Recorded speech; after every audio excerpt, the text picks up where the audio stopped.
खुलुमबाय स्टुडिअ आं दायो दं राजीब बसुमतारी। जरहाटआव मोनसे सोमोनांथाव जाथाय खनसेयैनो गोबां बिबांनि राय सिलिका दाउब'आ जिउ जोबदों एबा थैनाय थासारिखौ बोखांनो हादों। मैया थांनाय मोनाबिलियाव बे जाथाया जादों होनना ओनसोलनि सुबुंफोरा फोरमायदों। जरहाटआव गोबां बिबांनि दाउब' थैदों।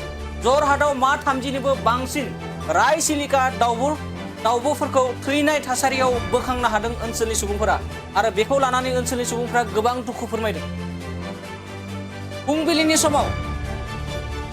समाव जरहाटनि भगनिया मुंनि गामियाव थानाय मोनसे दैमा सेराव मा 30निबो बांसिन राय सिलिका दाउब'फोरखौ थैनाय थासारियाव बोखांनो हादों होननानै खौराङाव फोरमायदों ओनसोलनि सुबुंफोरा।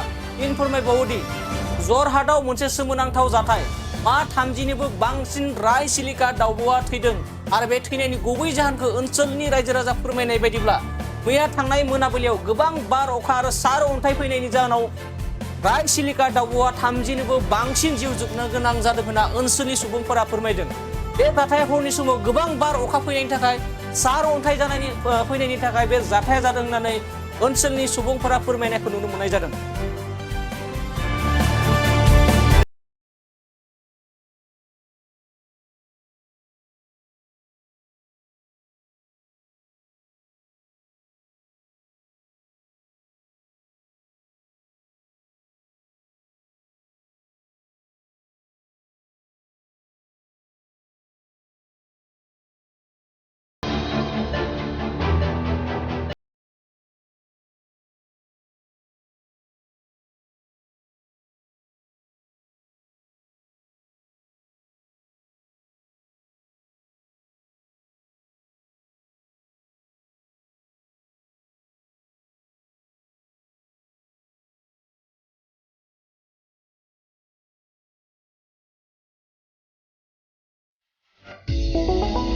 चिराङाव सावस्रि सिबिथायनि थाखाय मोनसे मोजां फाहामथायनि राहाखौ लानानै फैदों एसडि क्लिनिकआ।